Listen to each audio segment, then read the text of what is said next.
Hoy en Medendipia hablaremos acerca del asma. Esta es una enfermedad inflamatoria que produce una obstrucción de las vías respiratorias. La etiología no se conoce por completo, sin embargo se han estudiado muchos factores que van a contribuir al desarrollo de este cuadro. Uno de ellos es la genética. Se sabe que esta tiene una heredabilidad del 60% y vamos a tener varias formas de clasificarlo. Podemos decir de una manera muy simplificada que el asma se va a dividir en una presentación atópica y otra intrínseca. El asma atópica es la que se produce por reacciones de hipersensibilidad, suele verse más en niños, mientras que la intrínseca no se produce por hipersensibilidad, se ve más en adultos y usualmente el cuadro es más grave. Cuando los síntomas del asma se exacerban, se lo denomina crisis asmática. Esta puede tener una resolución espontánea o puede que requieran de tratamiento. Respecto al asma atópica, ya dijimos que es por reacciones de hipersensibilidad, va a tener los siguientes rasgos anatomopatológicos. Primero va a tener inflamación, esto siempre se va a encontrar aquí. Y va a tener una reestructuración de las vías respiratorias. Con esto me refiero a que existe fragilidad del epitelio, edema e hiperemia de la mucosa. Algo que no puede faltar de mencionar es el mastocito. Esta célula se encuentra en un estrecho contacto con las vías respiratorias, en el epitelio. Cuando detecta a través de la inmunoglobulina E que se encuentra en su superficie la presencia de un alérgeno, va a tener una reacción muy importante, y es que aquí, como podemos ver, hay unos gránulos que contienen histamina.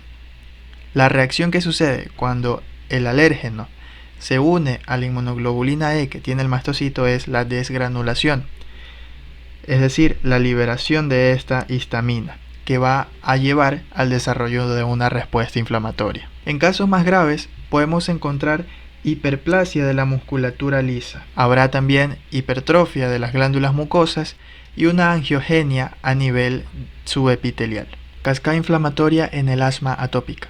Esta va a iniciar por linfocitos cooperadores Th2 que inducen la producción de citocinas. ¿Cuáles específicamente? Interleucina 4, 5 y 13.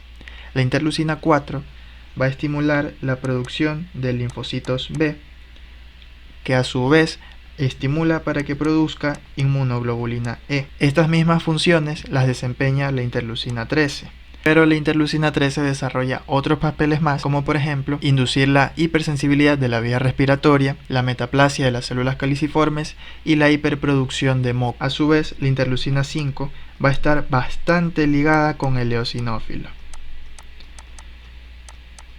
Permite que sobreviva, que se desarrolle, lo recluta. Tan estrecha es esta relación que se sospecha del papel de la interleucina 5 en la patogenia del asma eosinofílica grave. El problema con esta célula es que cuando se activa empieza a liberar sustancias tóxicas que van a dañar el epitelio y a los nervios que hay alrededor. Entre estas están la proteína principal básica y la proteína catiónica del eosinófilo. Esta destrucción hace que, por ejemplo, existan residuos de epitelio en el esputo.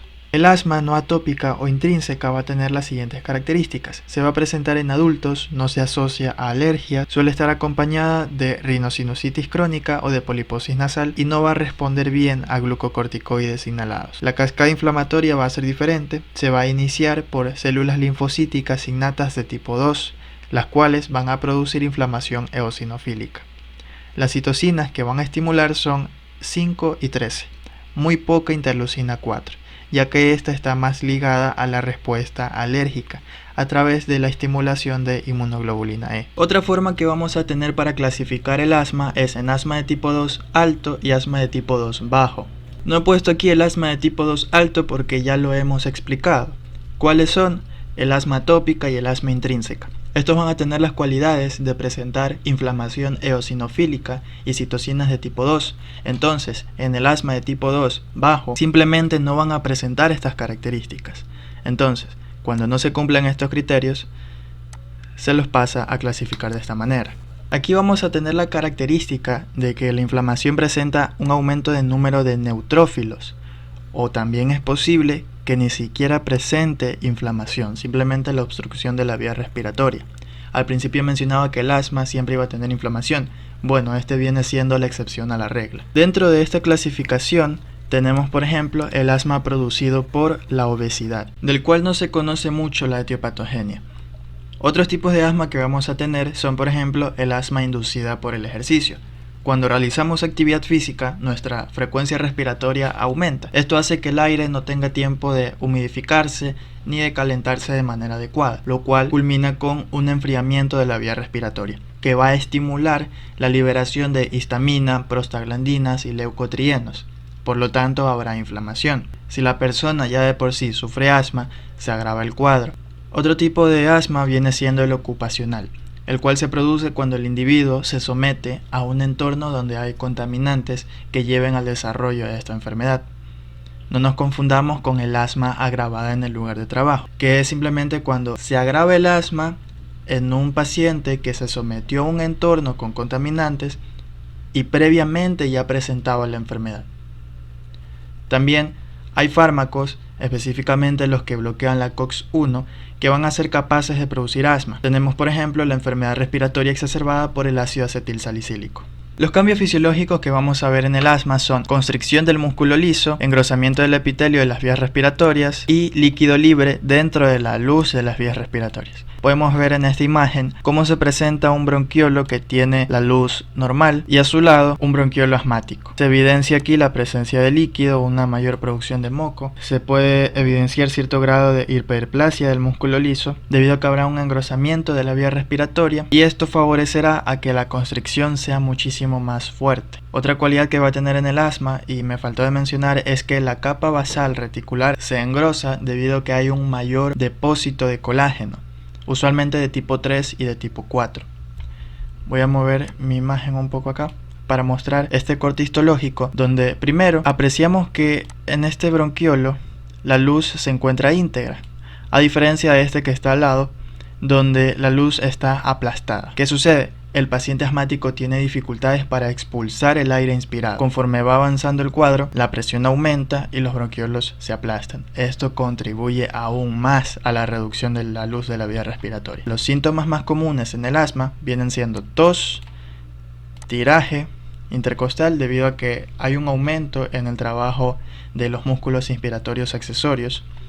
Si la mecánica ventilatoria está afectada, entonces vamos a tener disnea y sibilancias, inicialmente expiratorias, luego cuando se agrava el cuadro, inspiratorias también. Otras afectaciones que también va a tener el paciente suelen ser un aumento en la frecuencia cardíaca y respiratoria. En esto no voy a profundizar mucho, pero cabe mencionar que para el diagnóstico del asma es fundamental la espirometría, y aquí tenemos algunos valores que nos permiten clasificar el asma. En el tratamiento del asma vamos a tener dos componentes: el tratamiento de rescate y el tratamiento controlador. El de rescate alivia los síntomas de un episodio agudo de asma, mientras que el controlador actúa sobre la enfermedad de base, con el objetivo de reducir las reagudizaciones. Entonces, en el tratamiento de rescate vamos a tener la utilización de betadrenérgicos de acción corta, principalmente el salbutamol a través de un inhalador o a veces incluso de un nebulizador. También tenemos la utilización de anticolinérgicos, los cuales van a inhibir la acción de la acetilcolina. ¿Cuál es? Estimular la contracción de la musculatura lisa de la vía respiratoria. El que más se utiliza es el bromuro de hipatropio. En el tratamiento controlador vamos a tener el uso de glucocorticoides inhalados. Se prefiere estos a los glucocorticoides sistémicos, ya que los inhalados producen menos efectos adversos. Sin embargo, sí se toman precauciones. Enjuagarse la boca luego de aplicar este fármaco, ya que puede producirse una candidiasis oral o incluso una ronquera, ya que puede haber una miopatía de los músculos de la laringe. Cuando el asma es de moderada a grave, se pueden utilizar betadrenérgicos de acción prolongada, los cuales siempre deben estar acompañados de glucocorticoides inhalados. Estos fármacos en sus presentaciones ya vienen mezclados con estos glucocorticoides. Se ha demostrado que cuando se utilizan solos pueden empeorar la enfermedad. Tenemos también la utilización de antileucotrienos, es decir, vamos a inhibir la acción de los mediadores inflamatorios. Tenemos, por ejemplo, el montelukast o el safirlukast. La teofilina viene siendo un broncodilatador, el cual tiene un uso un tanto reservado, ya que produce muchos efectos tóxicos. Usualmente vamos a aplicar teofilina cuando el paciente tenga un asma de moderada a grave y no responde adecuadamente a un tratamiento de base. Los glucocorticoides sistémicos también vamos a utilizarlos cuando la enfermedad sea de moderada a grave. Y tenemos por último la utilización de anticuerpos monoclonales, principalmente el omalizumab. Estos anticuerpos van a atacar la inmunoglobulina E, entonces se asocian a una reducción de la inmunoglobulina E circulante.